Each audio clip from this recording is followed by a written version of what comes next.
This is not a breaking convention first. This is a breaking convention second. We are standing on the shoulders of giants, the Seed Sisters.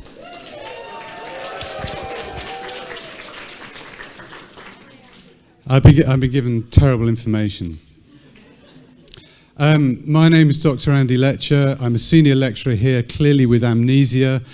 When I'm not forgetful, I remember to run the MSc in Psychedelics.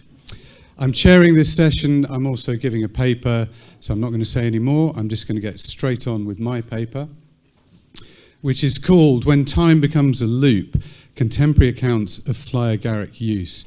And the learned amongst you will already have spotted the reference to Star Trek and also to Orbital.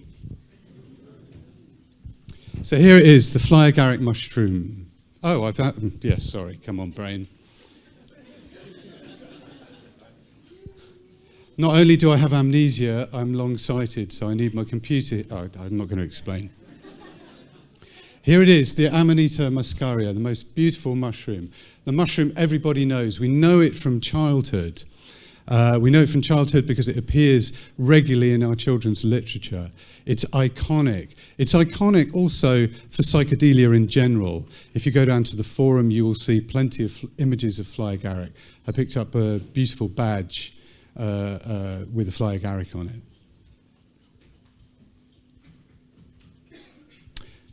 Why am I doing this research? I'm presenting the results of conversations I've been having with people who use Amanita. Why am I doing it? Well, 20 years ago, when I was researching my book, Shroom, A Cultural History of the Magic Mushroom, still available from all good booksellers, except the shop here.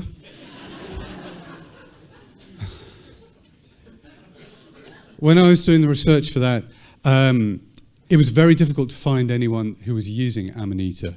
There were one or two enthusiasts, such as I've done it again. Oh my God.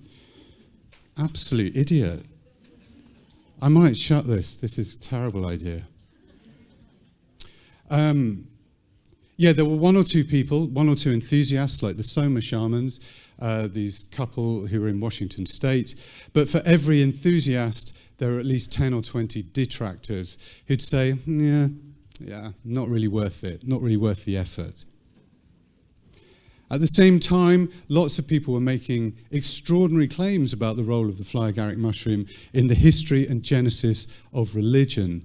I'm not going to go into that today. I've talked about that before, but the most famous being Robert Gordon Wasson's claim that the soma mentioned in the Rig Veda text was the fly agaric mushroom. So when I was writing the book, there was a contradiction. If the mushroom was so good to produce these ecstatic, rhapsodic texts to engender religiosity in people, why were so few people using it? You don't get that with psilocybin mushrooms. In the 70 years since psilocybin mushrooms were brought to the West, they have gone exponential, and here we are talking about them. So there was a contradiction. That was 20 years ago. But since then, there's been a resurgence of interest in Amanita. Hamilton Morris in Hamilton's Pharmacopoeia found a fly agaric scene in the Carpathian Mountains.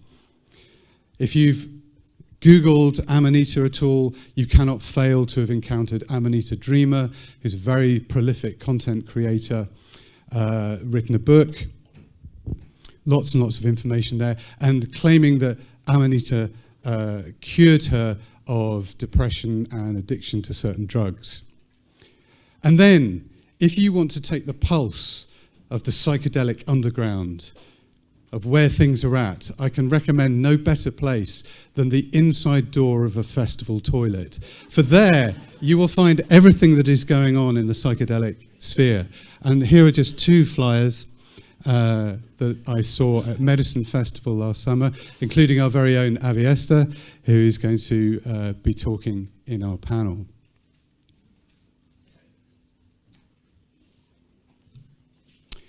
I've also been doing research on the use of psychedelics by contemporary Druids.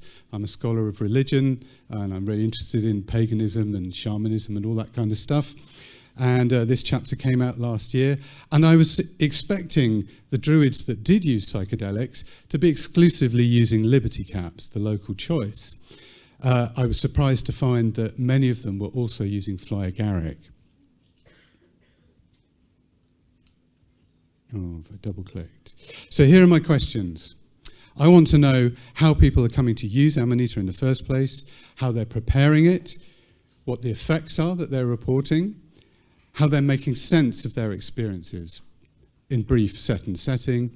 And if there's time, I'd love to widen the discussion out to the broader implications for the study of religion and psychedelics. I don't think there'll be time to do that because, like a fool, I've made too many slides.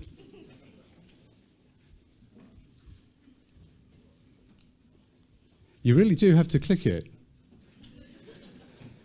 My method, I'm not going to give it a fancy name. I find people, and luckily they talk to me. I record those conversations, and then that's my data. It's a small study, it's ongoing. If you use Amanita and want to talk to me in one of these sessions, I'd be delighted to hear from you. So at the moment, I've just done 11 interviews, in-depth interviews, and my method is to let people talk, to tell their stories, to share what's important to them. So, how are they coming to take Amanita? That is very easily answered. They're already psychedelic people. They're already involved in the psychedelic underground. Some old school, they've been doing it for a long time. Others are involved in the medicine scene. They've been to the Amazon and taken ayahuasca. So they become interested in what psychedelic plants, fungi are available here. Now, in a few cases, the plant medicine told them directly to get involved with Amanita. Can I read this? The spirit of San Pedro appeared to me. This is after a San Pedro retreat in Portugal. The spirit of San Pedro appeared to me, and he gestured across the sky, and I looked, and the entire sky was filled with the green man, like with oak leaves pouring out of his mouth, just the whole sky. And that message pulled me back into thinking indigenous plants, into thinking it is indigenous plants that I want to make use of. I know what's happened here. I made these really, really visible in my beautiful Keynote Mac presentation. And I have translated it into a horrible PowerPoint presentation. I did 5 ceremonies with the grandmother, ayahuasca, and I was wondering why I didn't have any visuals until this one time I was seeing all the time Amanitas. We were doing a ceremony with Hauchuma, San Pedro, and we were walking around in a forest and there was a lot of Amanitas around, so I started collecting them, and that was beautiful. So the first question very easily answered. The next question, more complicated, how to prepare Amanita. Amanita isn't like psilocybin mushrooms that you can just pick and eat. It has a complex chemistry. It needs preparation. Amanita contains a suite of different alkaloids, some of which you don't really want and some of which you do. The 2 psychoactive ingredients are ibotenic acid, which is, well, here the data is rather out of date. If anyone is looking for a great PhD project, it'd be lovely to get some really nice scientific data on what's going on in a fly agaric mushroom. But ibotenic acid, it can make you, it's a bit speedy, it can make you twitchy, it can make you salivate. But there's also muscimol, which is a GABA agonist, so it chills you out, sedates you in some way. And this is the one that most people say they want. And happily, you can convert ibotenic acid into muscimol by a process known as decarboxylation. Don't ask me what that is. I have no idea. I'm not a chemist. But you can do it by drying the mushroom, by preparing it in an acid solution. The decarboxylation will happen in your stomach. So, what my informants are doing, most of them are drying the mushrooms until they're, quotes, cracker dry. That's a phrase used again and again. After that, they can be eaten, they can be smoked, They can be steeped in alcohol to make a tincture. They can be steeped in oil to make oils. They can be preserved in honey. They can be made into a tea with or without lemon juice. Sometimes they are used raw. When I'm talking, I'm always talking about my informants, okay? This is a method that's used very much in Slavic countries. One of my informants is Latvian and explained how Amanita is steeped raw in vodka and then applied topically as apparently a very effective cure for sciatica. And then I'm not going to go into this, but one of my informants had a very elaborate method that involved boiling raw mushrooms and mixing them with alcohol and all sorts. There's no consensus at the moment. People are trying different things. So, what are the effects? Well, that depends on how much you take. Most people that I'm speaking to are microdosing. That's taking less than 3 to 5 grams, often considerably less than that, homeopathic doses. My informants suggest that a sort of trippy dose is about 15 grams, and a heroic dose, anything over that, up to even 150 grams. Dry. I'm not giving you instructions, I'm just reporting what my informants do. Disclaimer.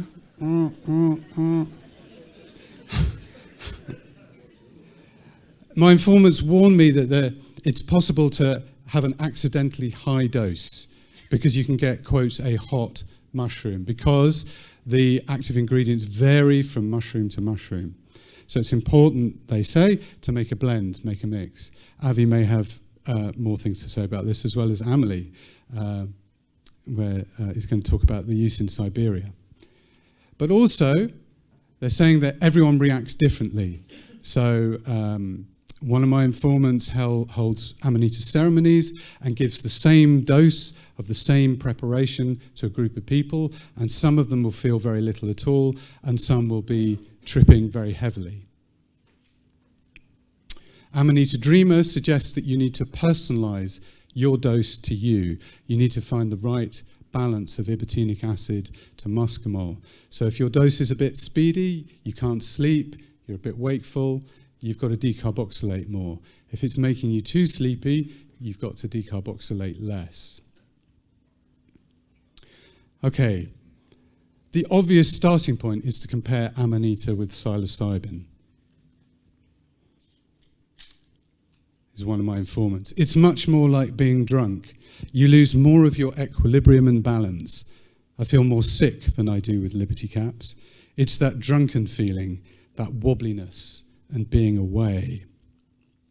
It's more out of body for me personally, more mongy. What a beautiful word that is. More mongy. One evening we took them and we didn't even get out of the house at all. We spent the entire evening, all of us were just lying down, couldn't even sit up, just lying down. So there's the difference, more like being drunk. That's the GABA agonism right there. However, one similarity that informants were reporting is enhanced nature connection and the intensification of colours. There's definitely sort of that same nature connectedness, that feeling that you're part of the universe, that you can feel all of the other atoms around you. A friend was the first one to tell me about eating Amanita. They enabled him to speak with the flowers and the bees and the insects. I felt like everything got richer. Colours and depth felt richer. The colour red was really bright for us. There was a richness and a boldness about colour. Everything just looked much more tangible and gorgeous. So, there's some similarities and differences with psilocybin. I'm just going to whiz through very quickly some of the reported effects. The first one being pain relief, and one of my informants suggested that Amanita had ameliorated their symptoms of Lyme's disease. And there's a Sami woman online, forgive me, I can't remember their name, I can find it very easily, who has claimed to be cured completely of Lyme disease by using Amanita. It's unusual, I think. Most people are microdosing with Amanita for psychological healing rather than physical healing. Next, people are taking it for relaxation and for self-healing. It's like a warm blanket that makes you really physically relax and also puts you in a more loving state where there is less judgment in the first place towards yourself. And microdosing, was like a fortification almost, meaning a fortification against anxiety. This informant was saying that if we have an energy body, then what Amanita does, it strengthens the energy body, makes you more solid in a way, so that anxiety can't be a part of yourself. Amanita, brings a grounding and she makes some new connections, like she works a lot on the nervous system. It was maybe showing me the blocks I still have around my heart. It was massively psychologically strong in terms of ego revealing for me. Next effect, better sleep. GABA agonism again. She helps me to sleep when I take the small doses in the oil. I was interested in whether Amanita would be helpful for sleep, and I really found that it was. I had a deep and comfortable sleep after a heroic dose. When you take higher doses, you go through cycles of falling asleep and going into a very feminine, receptive state, and then waking up with like the blood coursing and so much energy and strength to do things. And then you fall asleep again. And this can happen in hourly cycles. So if Amanita is sending you into sleep, sleep becomes productive because Amanita seems to stimulate the dreams.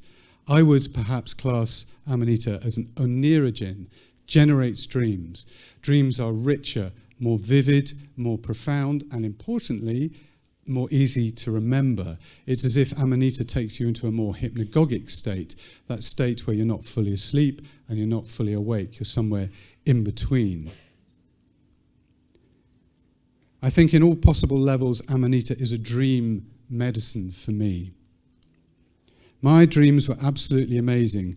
I was just having it, a microdose, before going to sleep, and then having these incredible dream cycles. And microdosing provided a very rich dream life in which I was in conversation with the Amanita and learning about its energy and personality in the dreams. The hypnagogic state is very much in Amanita space. That's where it dwells. Now, interestingly, okay, I've only interviewed a small number of people, but very few of them were reporting visions, anything like the kind of visions you would expect on psilocybin or DMT or ayahuasca or iboga. So these are rare. There was a misunderstanding between me and a friend. Ooh, it was not good. They had a big Barney while they were having a Amanita ceremony. I got both sides of the story. And then I felt this cannonball of energy come at me. And the thing I found particularly special in that moment was that there was actually a light being which blocked what she'd fired at me. This is the only account I've had so far of an entity, a light being in this case, protecting her. Someone else. The whole universe opened up. It was just there. It was just ready for me to enter, and it was like entering a cosmic space. First I was falling, and I was letting myself fall, and then I felt a snake, like Kundalini, coming up. But then the falling started to become swimming, and in the end I was the snake, just swimming through the cosmos and seeing all these different experiences. I had incredible, really, really, really long visions of flying around the earth over and over and over and over and over with fly agaric. I love the language of that one. Really conveys the feeling, the languidity. One of my informants had the classic macropsia. The thing we all know about the fly agaric is it makes big things seem small, small things seem big. With fly agaric, if you do too much, she'll literally put you to sleep and you wake up in a different world, like it's a different experience. You've got that telescopic vision thing where you can literally separate the strands of grass with your eyes. And then this is the big one, and this is what has given my paper its title. Time distortion or looping. I lost the sense of time. Okay, so far so psychedelic. I noticed I was on a loop, like just stuck in this loop and like not understanding what had gone on. And I was like, right, okay, it's just a loop. You know how to break these things. And then my next informant had an accidental heroic breakthrough dose, which she was incredibly grateful to have had and said she never hoped to repeat it. And she's a great Amanita fan. Amanita is the master of time. It holds all of time like a deck of cards. So you have the one, you have eternity, and then you can splay it out, and each card is a single moment in time. And this is how Amanita is. It can fan it out and collapse it again and recombine the deck in so many ways. It shuffles time. I would experience a moment that had already happened, but then that became prophetic, that the moment was yet to happen. So moments, discrete moments, were getting shuffled around in a way that short-circuits the brain.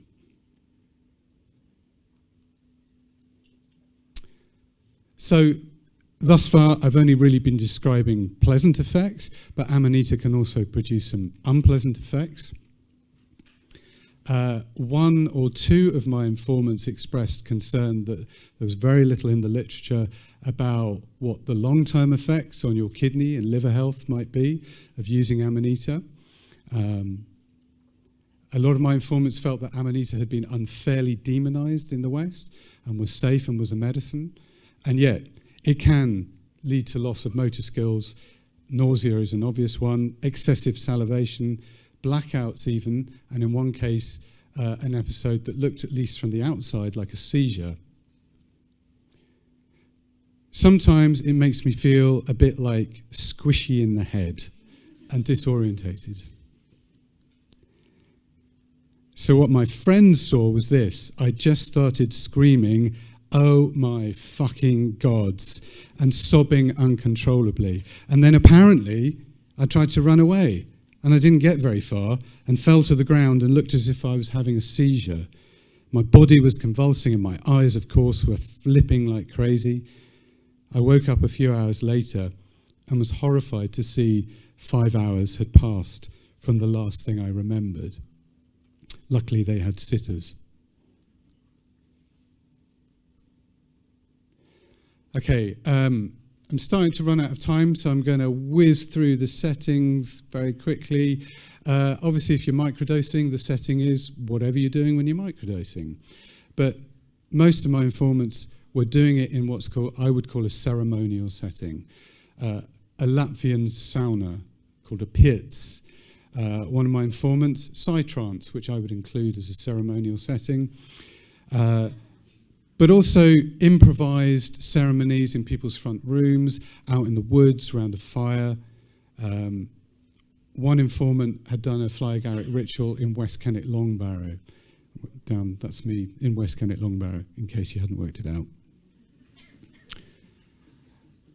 So just to end, I want to talk about how people, I'm going to go a bit religious studies now.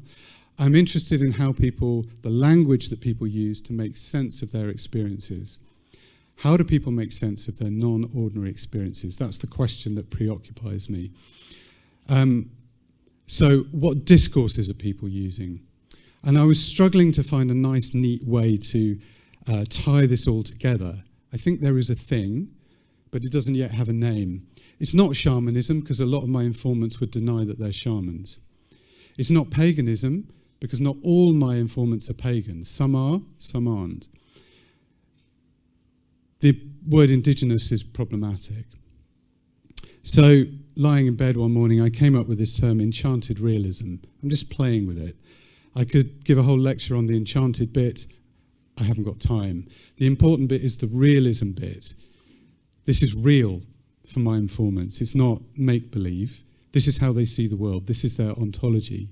So it's enchanted realism, and is contrasted to the physicalism that we're all supposed to adhere to in the academy. I think there's two elements to this. One is animism. Again, I could do a whole lecture on animism. In fact, I give many lectures on animism. I'm going to do it very, very briefly. There's two elements to this. One is that the world is full of agency, perhaps personhood. So all my informants were agreed that when they found the fly agaric in the woods, it was an aesthetically beautiful experience. The mushrooms are beautiful. All the photos of the mushrooms that you've seen, the ones I've taken, I can't stop myself. I think they're so beautiful. But more than that, the mushroom has agency. So if you find a mushroom when you're out walking, it is because the mushroom has chosen to reveal itself to you. The mushroom has a spirit with whom you can communicate, perhaps in dreams, perhaps through meditation. The mushroom has agency, so there's dialogue possible there.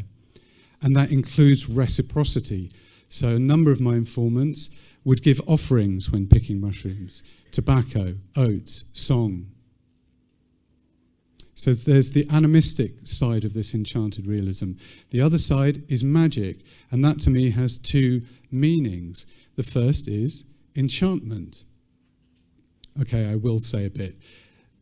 Famously, I think it was 1913, Max Weber wrote an essay called Science as a Vocation, in which he claimed that what science had done, what rationality had done, is it stripped the world of magic. There was no need for magical explanation because everything could be worked out through calculation. That's what rationalism did, rationalized the world. And so there's been huge debates in the humanities ever since. Is the world really disenchanted? Is it being re-enchanted? But in this case, what I mean by enchantment is that spirits are real. There are energetic fields around us that can be manipulated for good or ill. There may be deities. There are spirits. The world is magical in that enchanted sense. But secondly, magic in an operative sense, that we can use magic to affect change in the world. I can consume Amanita in a ceremony and heal myself with profound and lasting effects. Not physical change, but magical change. So I'm playing with this term enchanted realism. This is what I'm seeing on the backs of toilet doors at festivals, is enchanted realism. So the primary modality is healing. And I just want to invoke Kevin Feeney, who couldn't be here this time, but published this compendium of law, knowledge about the fly agaric, including trip reports. And I would say the modality of the trip reports that he was reporting are psychonautic. The people were taking them because they're psychonauts, because they've done DMT, because they've done psilocybin. Now they want to do Amanita and see where that takes them. What space does that take them to? And so I'm noting that amongst my informants, that's very different. The modality is healing. It's enchanted realism. How long have I got? 1.5 minutes. In which case, thank you very much for listening. I'm going to stop there.